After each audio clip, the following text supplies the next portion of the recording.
everybody. It's another episode of The Business Therapist. I'm your co-host, Chris Angel, and I'm here with your host, Arnell Tanyag. Hello, Arnell. Hey, Chris. I like this episode about finding, the partners. Yeah.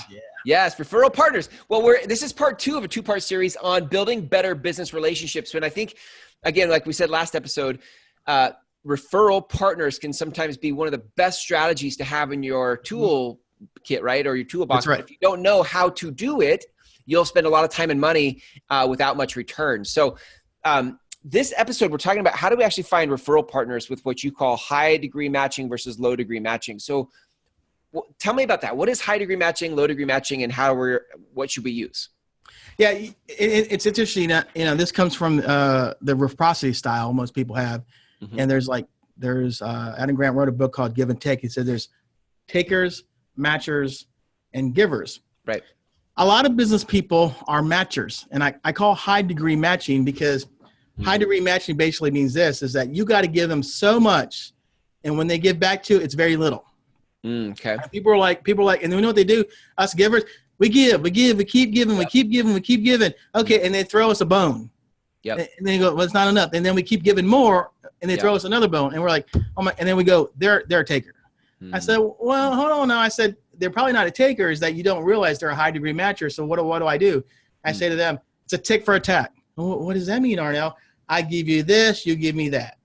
I was like, has that worked for you? Oh yeah, it has. But it took me a while to realize that, because their style of giving is all a tick for a tack. But us givers, we give all the time. I feel like one of the things you're saying is it's not a bad thing. Not a bad thing. Nope. It just is what it is. That's correct. It is what it is. And if you know that it is what it is, then it allows you to be more appropriate in your giving and your expectations of your giving. Is that right?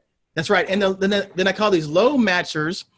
What happens with these low matchers, they've gotten burned by giving. So to protect themselves, they literally don't give at all. But when somebody actually gives them something, it's a big win for them, and they know they really, truly authentic and they really care. They open the floodgates. Oh my God, I want to help you. Well, you're like, hold on, what happened? Oh, you're not one of those people. What do you mean? That you just, you want me to give first, and then I keep giving, and then that high degree matching. They go to me like, oh, you're one of those people. I was like, what do you mean? You're like, oh, you give. I said, yeah. Because it's interesting when I have a networking group with Master Networks, and I tell them, it's educational based. I said, look, we want people to refer, but we don't want them pressure to refer. We want them to learn how to refer, we'll learn how to introduce, but we don't want to pressure them, because if you pressure them, they just don't give good referrals. Right. But if they learn generosity and appreciation, they really genuinely want to help each other, people will deliver. And it's interesting, this low degree matching, when I find out, is that they gotten burned, so they're very protected. But once they get to know you, help them, they open the floodgates. Yeah. And it's because I think once people gotten burned in giving, they're very protective. But once you realize that, hey, have you gotten burned before? Okay, let me figure out how to help you, this and that. And when they feel that you're trustworthy and you're not going to bait and switch, and then the true nature of how they give in business comes out. Have you found a way, maybe you haven't, but have you found a way to sort of identify high degree matchers versus low degree matchers? Yeah. What's interesting, high degree matchers, if you read the book, it talks about a lot of high degree matchers. Everything is all about them, their presentation, their book, how they carry themselves. It's all about them. And then when you spend time, like I remember this one gentleman, I drove by and gave him egg rolls, right? Yum. Didn't face nothing. Introduced and really? I went there, tried to help. Didn't face. I mean, I was like, man, and that's why I was really fun. I gave him egg rolls. I spent time. It didn't help. I was like, this guy doesn't get it. And I was like, okay. Then I was like, do I keep giving more? And I realized, and I took a step back after I read the book, is they always talk about I do this, I do this. Never give any credit to anybody else. Even if they have they have done very successful projects, but they don't talk about the team. They always talk about they always complain about how people don't help them. They don't talk about collaborating. Right. They're always, if you see their pictures, always pictures of them, nobody else. Yeah. So you can recognize that. And then you can just ask them and say, hey, look, you've been in business for a while. I mean, how do you give back to people? How do you give back? That's a great question. First, or you wait for them to give first? And in the high degree matches, you know what they'll do? I don't give it all. Ah. I look down and say, I don't give. I was like, or they pause going, Do they really say that? Well, you think they have enough self-awareness to say that? Or do you yeah, think they give, but they really don't? Chris, I think these high degree matchers know they don't give. Hmm. I just think no one's called them out on it. Huh. Interesting. Nobody's called. And I've seen it. I've seen it where, I'll sit there and and here's the thing. And I was, and if you're very influential, successful, the influential, successful people are very, self-protecting, strategic givers. And they seem like they don't give, but they do, because they want to make sure that you're not going to take advantage of their giving. Right. Like I had this one person that tells me, Arnell, I'm the executive director and their founder, and they love giving to everybody. But they said as soon as they give to somebody and help them, those people start telling them what to do. Hilarious. What? Yeah. She says they start telling me what to do, and she's like, "What do you do?" I said, "You need to see if they really truly care about helping the organization." Do that. She's like, "Yeah, I don't know. That's what you should interview them and put them through the process." And they just start telling me what to do. They tell me what this, and that. And she's like, "Oh God, I can't understand." I said, because they misread your giving. They think it's an invitation to sell or do business when really. So I said, she's like me. She goes, "Hey, Arnell, I like working with you." I said, "Hey, look," I told her, "I'm going to make some great business contacts. I may pick up a client or two, but that's not my intention." Yeah. Right. She goes, "Really? No. I mean, to be honest, I'd love to pick up clients from what you're doing, but if I go in there not learning how to help you or not learning how to help the founder and be a great champion for the cause, then I'm like everybody else." And she, no. So, and here's the other thing about how to find referral partners. You want people who already do refer or introduce. It's hard to work with somebody who doesn't do that. That's part of their building their business. So how do you find those people? That seems like one of the key questions. How do you find people that already do that?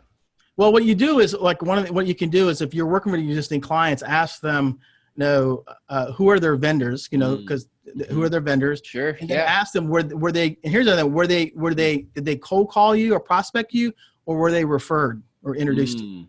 So, because and then the other thing too is every target market has people calling them. So for example, like I have different relationships with different bankers because not every banker can do everything. Yeah. So what I've done is I've asked people, "Hey, who's the best banker who's been referred to this?" And I ask people, "Who's the best accountant that you like work with?" They refer to you or introduce you, or who do builds their business by word of mouth and relationships? Like, let me introduce you to this person, because if they do know if they have that reputation or they've been referred, they're doing something like that. Right. And so I think it's easier to build a relationship if there's a commonality.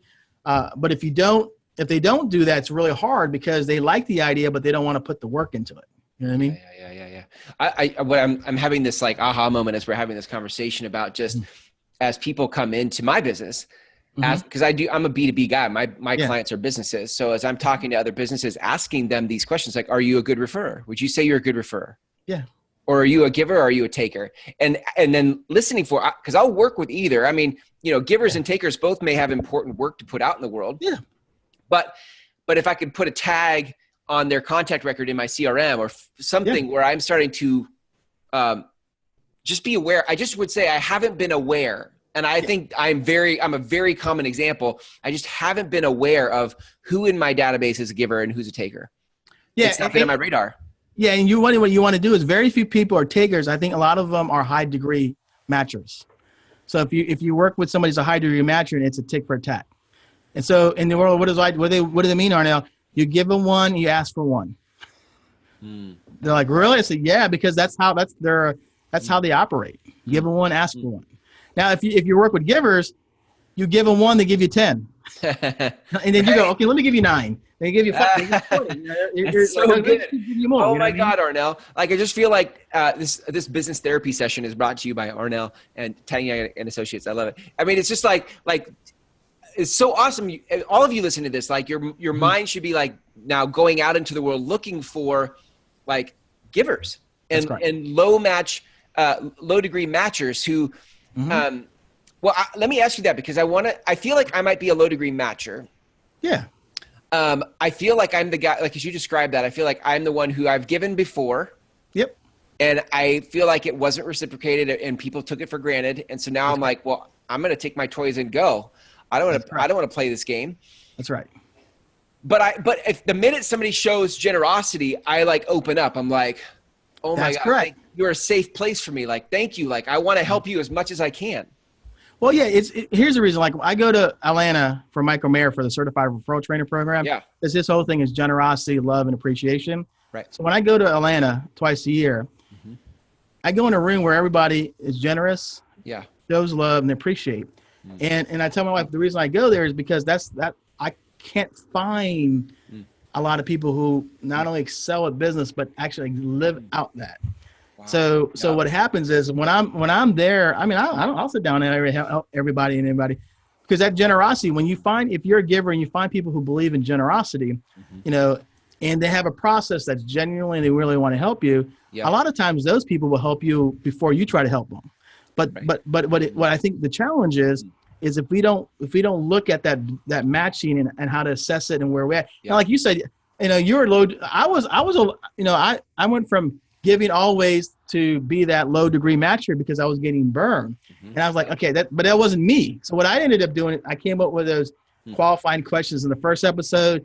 Yeah. And then I can sense that it's either because I found out it's either they don't want to give, but they say they do.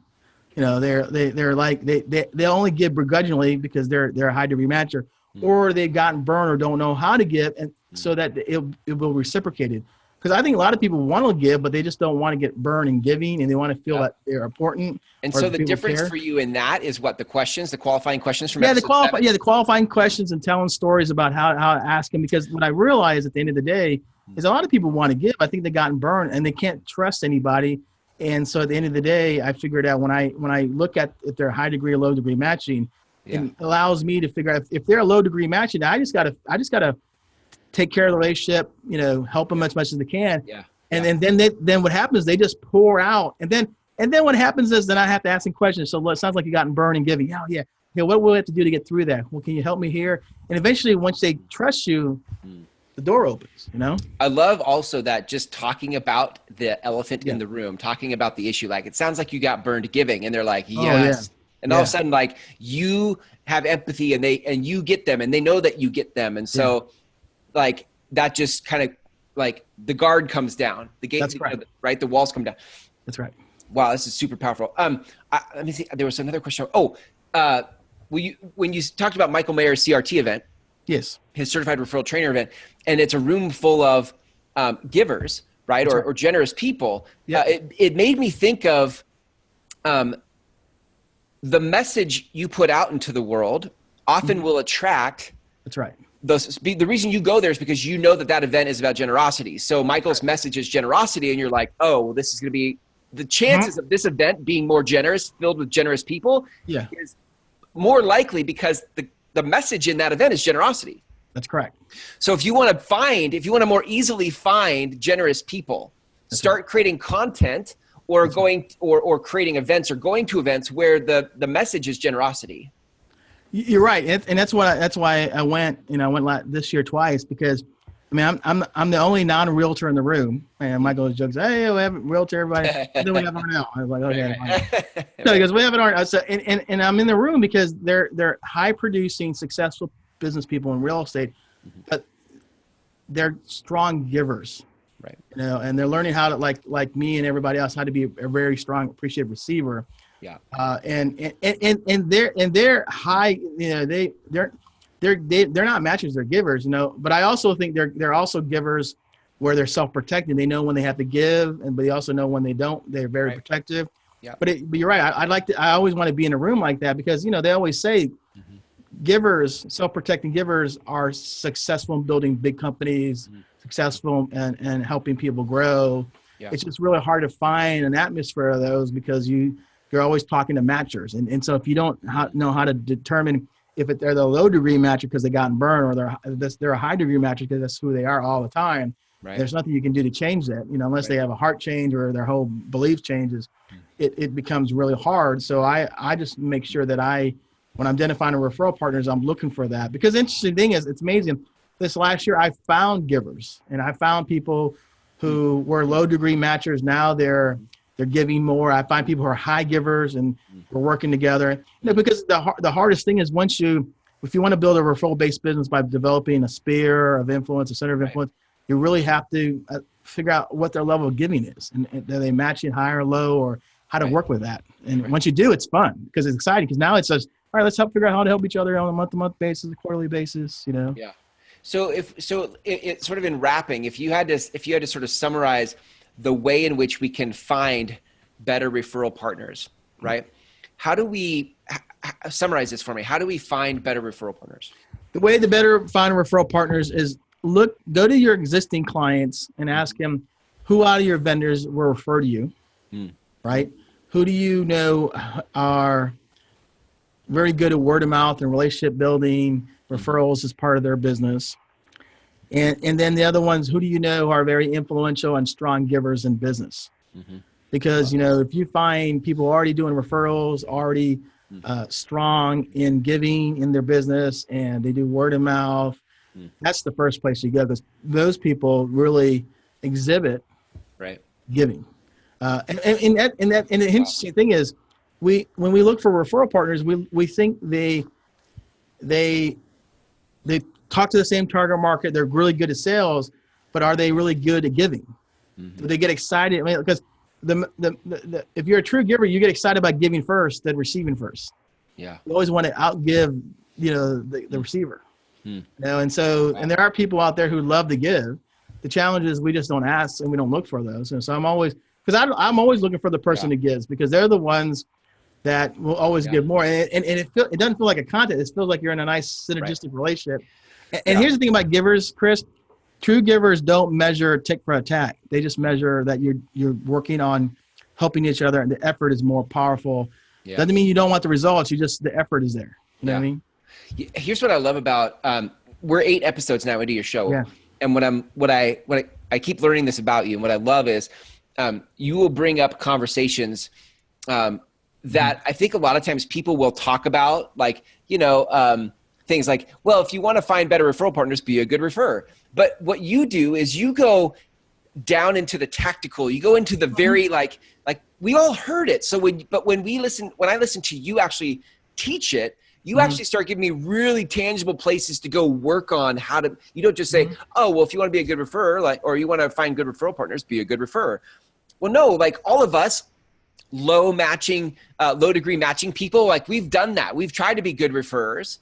We've been burned, and then being a good referrer doesn't answer that problem for me anymore. But you say, ask qualifying questions, go ask your database in your sphere, like who do you know that's been referred, or who's a good giver? Like you're giving me super tangible action items to actually get better at this.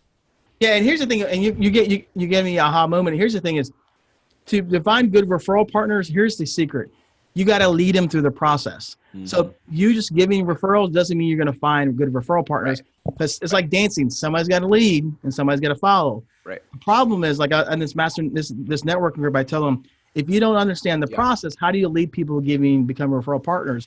If not, they're gonna lead you where you're gonna give them a lot of business, and then you're gonna be frustrated. That's what I love. It's like for you see a process. That's why I love this whole thing about.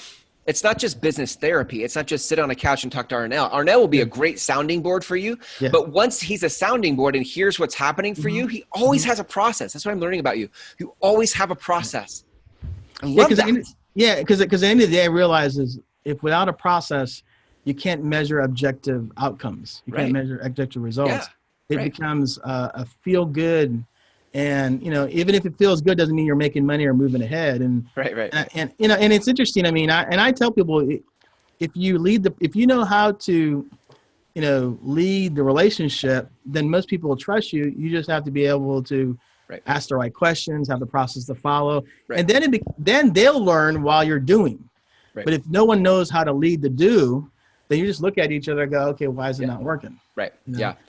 Yeah. So you and I are not in the same location, but I would imagine like we're 8 episodes in, and as your co-host, every episode, you're dropping some type of super practical process for people to take their business to the next level. Like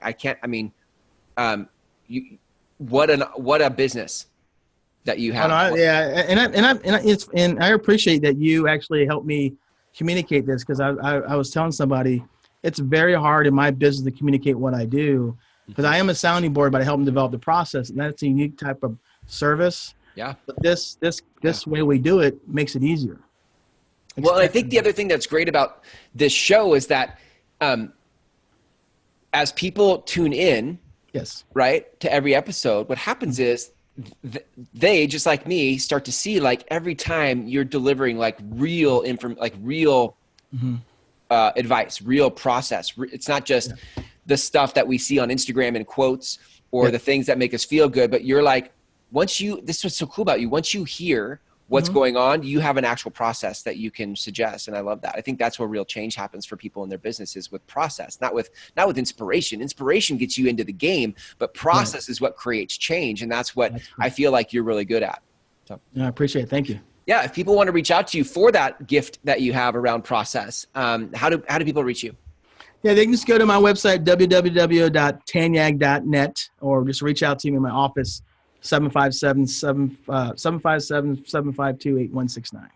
Perfect. Just reach out to me that way, and we'll help them any way we can. Dang, Arnell, I can't wait for episode 9. What the heck, man? You dropped some knowledge bombs here in 7 and 8, and until then, like, I'll just keep like hanging on the edge of my seat. So I appreciate it. Thanks, Chris. Yeah, thanks, Arnell. See ya. See ya.